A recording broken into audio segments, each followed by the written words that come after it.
Well, Adam Schefter first reported, and in his tweet, he put Commander Carson. It's Commander Carson. Yeah, that's what we're talking about. The DC Sports Huddle. It's sponsored by MGM National Harbor. It's time to change the game at MGM Sports. Dave Johnson, Rob Woodfork, George Wallace. Here we go. Did I forget anybody? Oh, Carson Wentz is part of this week's huddle as well. Yes, for draft picks, and we'll get into the specifics if we want to, but it's not a lot. They get Carson Wentz from the Colts. He's now the choice. So we'll start. Do we like, not like? I'll go ahead and give it a thumbs up. And I'll give it a thumbs up because this is the market that we're in now anyway. Russell Wilson was never going to come here, never going to come, as Rob mentioned before, to an NFC team, and he didn't want to come here anyway. Aaron Rodgers obviously never coming here. This is the market we're in. It's Carson Wentz or Mitchell Trubisky. He hasn't had a good year in a couple of years. Go with it, see what happens. Rob Woodfork. Thumbs down on this. I think they would have been better off with Mitchell Trubisky and drafting a rookie. George Wallace. I'm going to give it a thumbs sideways on this. Is he better than anybody else out there? I don't know. I mean, the offensive coach that wanted him, Frank Reich, wanted him in Indianapolis. It lasted 1 year. They lost to Jacksonville, didn't make the playoffs. So he had the ACL injury. Yeah, okay.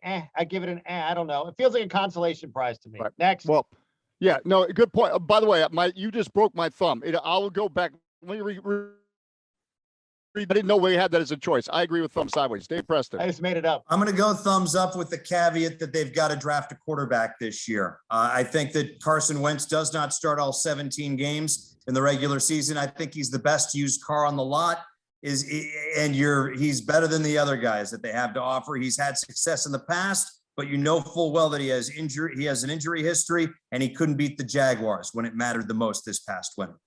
Caveat, by the way, is the model of used car that Dave Preston used to drive in his glory days at Syracuse. All right. Sweet ride. He put a caveat on it, which is always Rob Woodfork. You say Trubisky would be, you're not, thumbs down. You didn't hedge. You didn't up sideways. You went right to down. Yeah, thumbs down on this. Now, and this is a little insider for you listeners and viewers, is we started taping this right as this news came down.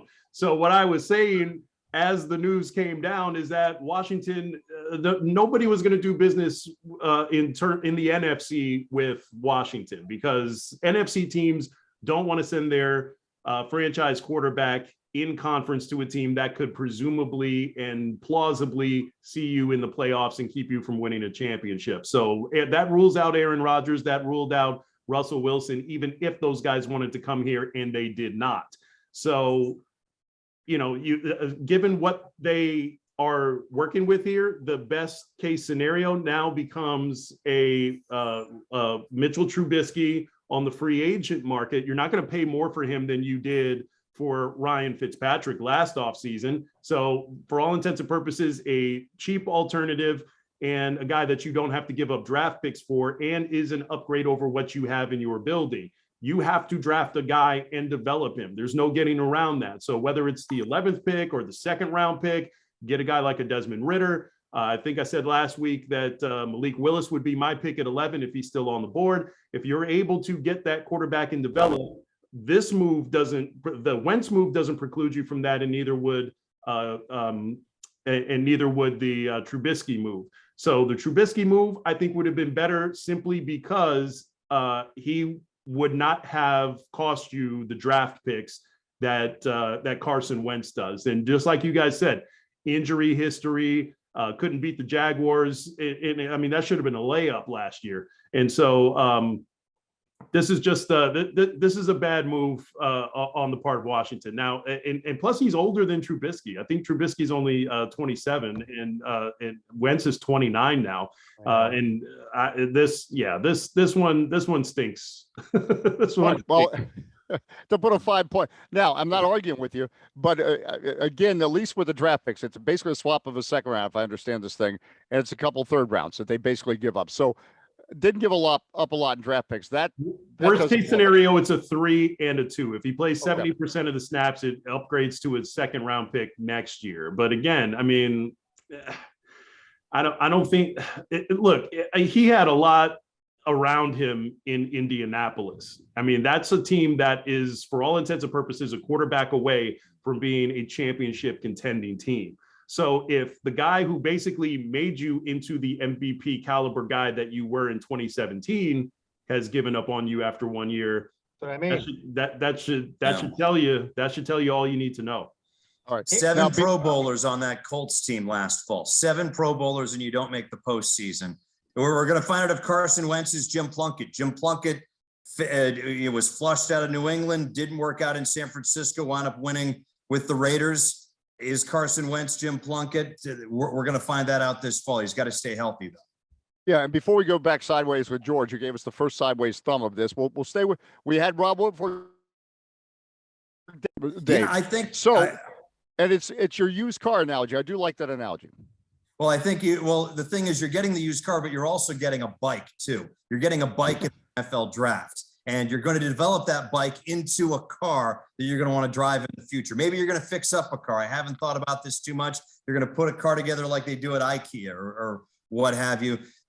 Just because they make this move for Wentz does not mean that he's going to be the starter in Week 18 at the end of the 2022 season. I think that you'd like to give away a second-round pick next year, because that means that he would have played 70% of the snaps, which would have meant that he would have played well enough and would have been healthy enough for you to do well in theory.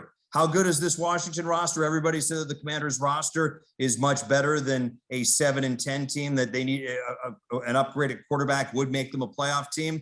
We're going to find that out this fall. I think Carson Wentz needs weapons, though. He needs more than just Terry McLaurin to throw to, and we're going to see those needs addressed in the next couple months, draft and free agency and trades. All right, that's it. I'm stopping the DC Sports Huddle. Dave Preston's analogies are starting to make sense. I know what he means by we need a bike as well as a car. I think also it needs to be pointed out the Washington Commanders should still draft a quarterback in this upcoming draft, if at all possible. This is not the solution and answer. Before we get to George with the sideways, I can tell Rob's got something about to come out of his mouth. And that's part of the problem with acquiring Wentz as opposed to somebody else on the free agent market is he's already had to deal with a team drafting a guy behind him, and he did not handle that well at all. So, if he's going to be looking over his shoulder instead of, forward and learning the offense and performing at a high level, then you've got yourself another RG3 situation, which is actually kind of ironic because he was also taken second overall, just like Wentz.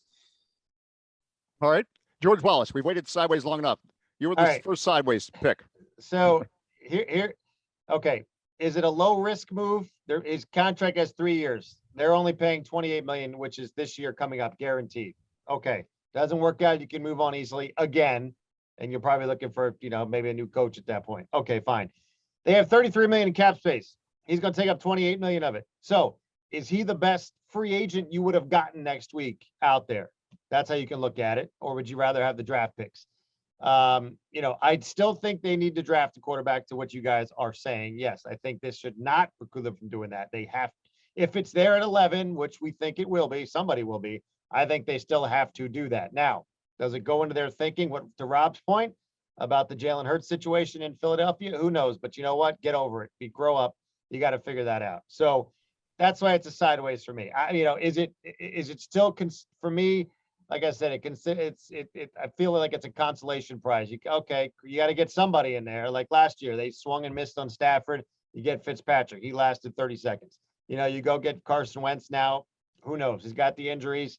Decent year last year, but the red flag for me would be Indy was ready, quote unquote, ready to take that next step. And the quarterback that made him in Philly wanted him, and it lasted only 1 year, and he was ready to dump him. So for me, those are red flags. That's why for me, it's a sideways thing. I just kind of feel like we're just kind of treading one here. For me, look, but are we able to say that Ron Rivera is going to go down swinging right now with Carson Wentz in his very, very important third year where you need to take that next step? And as you put out, George, the BetMGM folks understand this. You tell me the odds have actually gone. Oh, yeah. 60-1 odds before trading for Carson Wentz for Super Bowl. Now 75 to Carson Wentz. All right. That's good value. That's great value right there. Okay.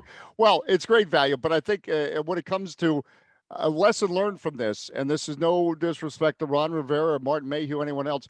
Washington is a tainted franchise, and this is a match of a tainted franchise right now with a quarterback that, quite frankly, I think a lot of people have questions about, including all four of us. And that's how the marriage comes together. And as a result, it's a right now seems like a short-term fix, if a fix at all. And it's a fix based with a lot of crossing of fingers and hope that Carson Wentz can become again the Carson Wentz he once was. Final thoughts from anybody else on the Carson Commander era? Yeah, real quick. So if we just putting it out there right now, if you're just going to look at it right now, is Carson Wentz an upgrade for what they have on this roster right now? Yes, but not the best option that they could have brought in. So that's my question, I guess. Are they looking at it like that? Yes. Right. Okay. He's an upgrade over Taylor Heineke. He's had his injuries, but he was almost playing an MVP level a few years ago. He has that capability, and he is an upgrade over the roster. Right. Let's be honest, over Taylor and Kyle Allen. So no, and he's got that DNA in him somewhere, and can it come out, as Dave Preston said? When you've been in the desert for 4 years, or 5 years, or however long it was since Kirk Cousins left, you get. Is this West Coast time or East Coast time? I think every time, Sahara time, whatever the Sahara time is. I think it's all time zone. The Sahara doesn't really matter. But I think when you have been without a franchise type quarterback this long, Alex Smith was a good stopgap solution, but he wasn't the franchise quarterback type that we see with Carson Wentz. And when you've been without a guy like that this time, you get the best first option. And when the options start to come off the table, and it's either Mitch Trubisky or Mitchell Trubisky, you grab the guy who has had an MVP season. You grab the guy who still threw for 27 touchdowns and 7 picks last year, had the Colts within a bad performance of making the playoffs, as opposed to Mitchell Trubisky, who basically was carried by a Bears defense to the postseason during his time with Chicago. And I think what this does is it at least solidifies that position for the moment. Granted, we've talked about injuries. We've talked about what can go wrong, but you've got a stopgap solution that is the best quarterback situation since Kirk Cousins walked out the door.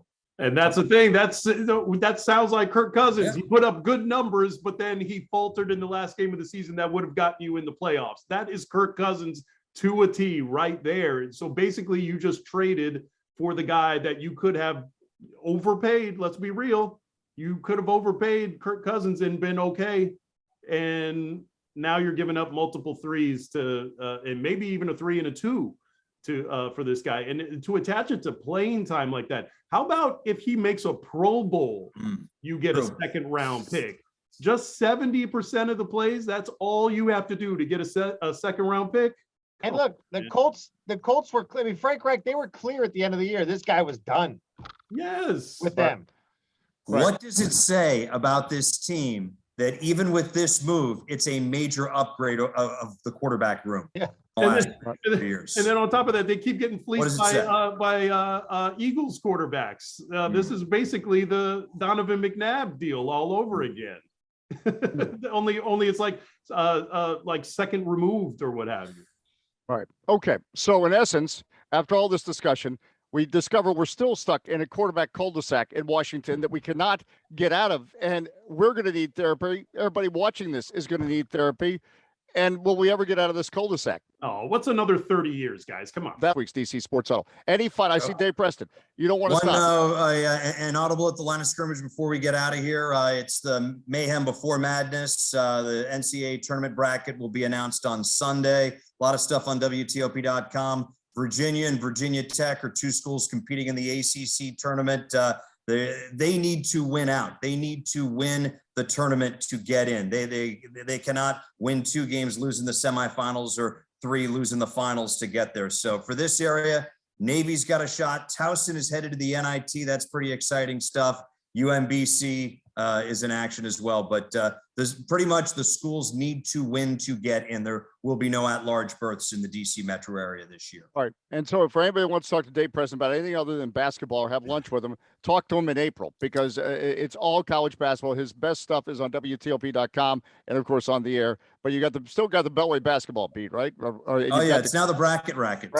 I'm sorry, bracket. I know. The branding that he goes through. It's like Happy Days again. When they reran Happy Days and they couldn't call it Happy Days, they called it Happy Days again.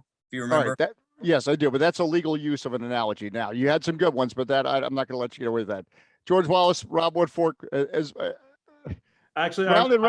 Actually, real quick, I want to give a RIP to Johnny Greer, the first Black referee in NFL history. He just passed away this week. I actually didn't know this, but he actually was the line judge. It was his last game as a line judge for the Super Bowl, where Doug Williams became the first Black quarterback to win a Super Bowl. So a lot of that day, so momentous for a number of reasons. This is another reason why. First Black referee, Johnny Greer, opening the door for a number of guys, and actually went to UDC. I didn't realize that either. So the local tie there. Rest in peace to a legend. And that's certainly worth noting, and that's what the DC Sports Huddle is all about. We have some fun, we have some talk, and yeah, we learned something as well. So shout out to UDC. Hey, next week, we'll probably talk about the quarterbacks or something else. Thanks for finding us. You've been watching the DC Sports Huddle, maybe listening to it, sponsored by MGM National Harbor. Time to change the game at BetMGM Sports. For George Wallace, Dave Preston, Rob Woodfork, I'm Dave Johnson. We'll see you next week. Great.